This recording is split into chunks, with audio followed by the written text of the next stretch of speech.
This is Colin McGuigan for IFLTV. Delighted to be joined by Ben Davison in Riyadh, Saudi Arabia. Ben, happy to be back in Riyadh. Yeah, of course, and a great fight for Moses. That's what it's about. Obviously on a magnificent card as well. So, yeah, delighted. Obviously, we'll talk first of all about Moses. I spoke to Dempsey McKean and he was very critical of the rematch clause, and he was very critical of this step up in Moses' career so soon. As someone who's so close to Moses, do you believe this is, the possibility of being a step too soon for Moses Atama? Listen, it's always look. It's boxing. There's always anything can happen. But we're extremely confident in Moses. In terms of the rematch stuff, we didn't know about that. Do you know what I mean? That's probably just the team doing what the teams do. I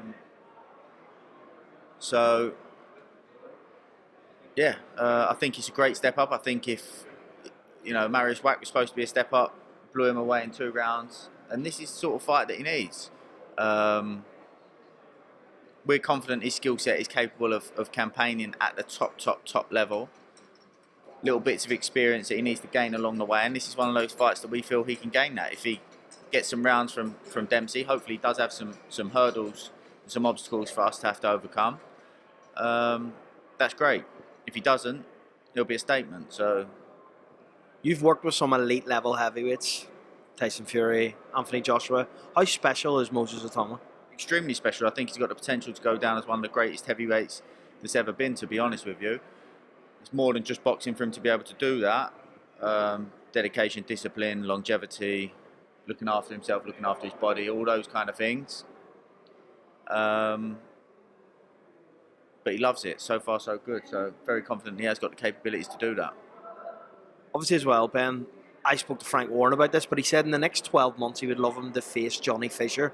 Would you rather that brew for a while, or would you be on the same boat as Frank Warren and say, you know what, yeah, we'll take it inside the next 12 months? Yeah, we don't mind. Look, like I said, we're confident he can campaign at a very, very top level as of right now. Little bits of experience along the way.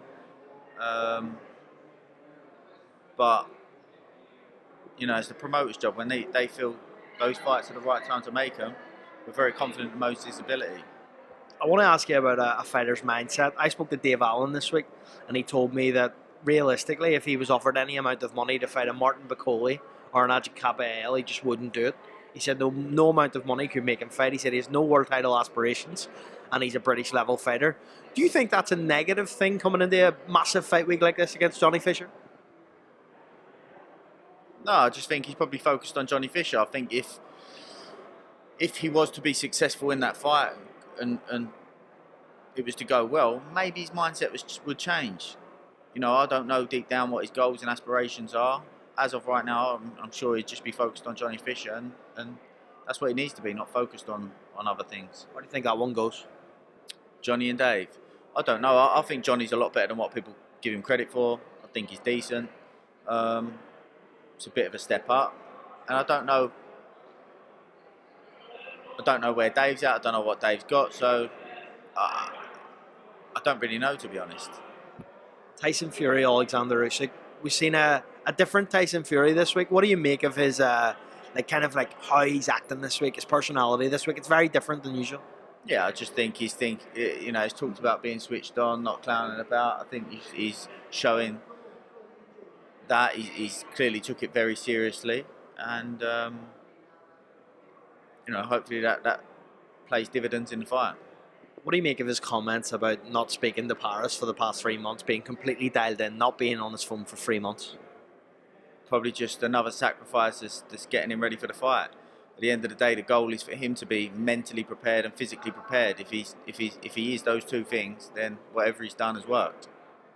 That long stare down last night, that long face off, what did you make of it? I wouldn't make too much of it. It's just a face off. It doesn't win a fight. But they're two competitive guys, and neither one wants to give an inch. So, from a technical standpoint, what is Tyson Fury? What baffled me with that face off? Someone tried to use a handkerchief. Everybody there had a blazer on, a jacket on. Not one of them thought to take the jacket off and put it in between them. But yeah. In terms of a technical standpoint, where is this fight won and lost for Tyson Fury? What does he need to do differently this time around? Do you know what it is? I think I said this last time. There's two high level fighters that are able to make adjustments. They're smart fighters. I don't think it's necessarily how both fighters start the fight. It's how they adjust to what the obstacles and the hurdles that the opponent's bringing. Along the way, both fighters are good enough to make adjustments. It's who can make the better adjustments, the smarter adjustments, and make those adjustments quicker. That's where the fight's going to be won and lost. Not how they start the fight, but the adjustments along the way. In the 9th round of the first fight, Usyk landed at will 9-10 punches on Tyson Fury clean. Couldn't take him out of there. Does that fill Tyson with confidence in this fight, that he believes maybe Oleksandr doesn't have enough to get him out of there, or is that just a one-off because they're both tired going down the stretch? Yeah, no, I don't think he'd be banking on that. Look, they're big enough, they all punch hard enough to get clipped and hurt each other. So, do you think Tyson Fury can take Oleksandr Usyk out, and do you believe that'll be what he wants to do this time around? I believe he's capable. Like I just said, they're all capable of taking each other out, and I believe that he will be wanting to do that. Yeah. Obviously, Anthony Joshua. We need to have a little discussion about that, Ben. What's the conversations been like with AJ since that defeat, and mentally, where's AJ at? He's in good spirits. He's a strong character, as he's had to be to achieve the things that he has in life, and to redirect his life, should I say, from where his path was going to where he did get to. And I think that rules meeting's about to start. And yeah, he's doing some rehab work at the minute on a couple of niggles and injuries that he's got, getting himself ready and in a position to be able to start back full training. Would you prefer Dubois or Fury next for AJ? I don't think he minds. I think he's shown throughout his career that he's willing to fight anybody and everybody. I think he's shown that. He's done rematches before. You know, he really is one of those fighters that he's like, I don't care. So, again, the division and the land can change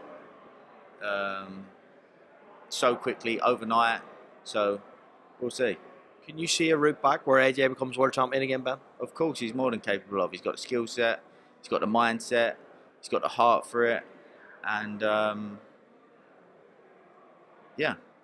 Well, look, Ben, I think you need to go, so I really appreciate your time, and thank you again on IFLTV. Appreciate it, mate. No problem. That's it.